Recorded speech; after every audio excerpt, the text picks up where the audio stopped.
പെയ്തപ്പോൾ വെള്ളം ചോർന്നിറങ്ങിയെന്നും നൌഫൽ ഏഷ്യാനെറ്റ് ന്യൂസിനോട് പറഞ്ഞു. അവിടെ നിന്ന് ഞങ്ങളുടെ പ്രതിനിധി റോബിൻ മാത്യു മറ്റത്തിൽ തയ്യാറാക്കിയ റിപ്പോർട്ടിലേക്ക്. നമ്മൾ ഇന്നും ടൗൺഷിപ്പിൽ വന്നപ്പോൾ യുദ്ധകാലാടിസ്ഥാനത്തിൽ നടക്കേണ്ട നിർമ്മാണ പ്രവർത്തികൾക്ക് ഒരു വേഗതയുമില്ല എന്ന് കാണാൻ കഴിയും. ജില്ലാ കളക്ടർ, സ്പെഷ്യൽ ഓഫീസർ തുടങ്ങിയവരൊന്നും ബന്ധപ്പെടാനും കഴിയാത്ത സാഹചര്യത്തിലാണ്. അവരൊന്നും ഒരു പ്രതികരണവും നടത്തുന്നില്ല. ഇതിപ്പോൾ നൌഫൽ എന്ന് പറഞ്ഞ ചൂരൽമല സ്വദേശിയുടെ വീടാണ്.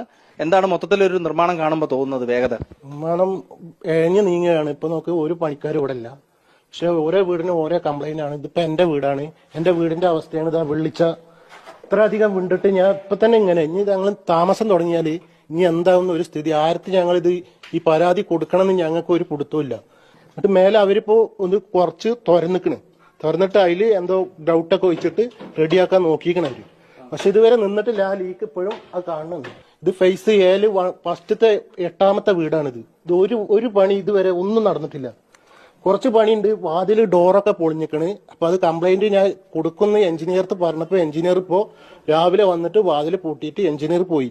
ഇനി ഞങ്ങൾ ഇത് ആർക്ക് ഞങ്ങൾ പരാതി കൊടുക്കും എന്നുള്ള ഒരു വിഷമത്തിലാണ്. ഇപ്പൊ താക്കോല് നിങ്ങളുടെ ഇല്ലേ? താക്കോല് തന്നിട്ടില്ല, പട്ടയം മാത്രമേ തന്നിട്ടുള്ളൂ. ഈ അവസ്ഥ കണ്ടാൽ തന്നെ അറിയാം.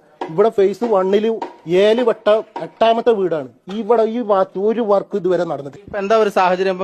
ഇന്നിപ്പോൾ സഹായധനമായിട്ട് കിട്ടുന്ന 9,000 രൂപ കിട്ടിയിട്ടില്ല എന്നൊരു പ്രശ്നം കൂടി ഉണ്ടല്ലേ? 9,000 ഞങ്ങൾക്ക് കിട്ടില്ല. പിന്നെ ബാങ്കിൽ നിന്ന് ഇങ്ങനെ വിളിച്ചുകൊണ്ട് നിൽക്കുന്നുണ്ട്. ബാങ്ക് ലോൺ ഞങ്ങൾക്ക് തള്ളണില്ല.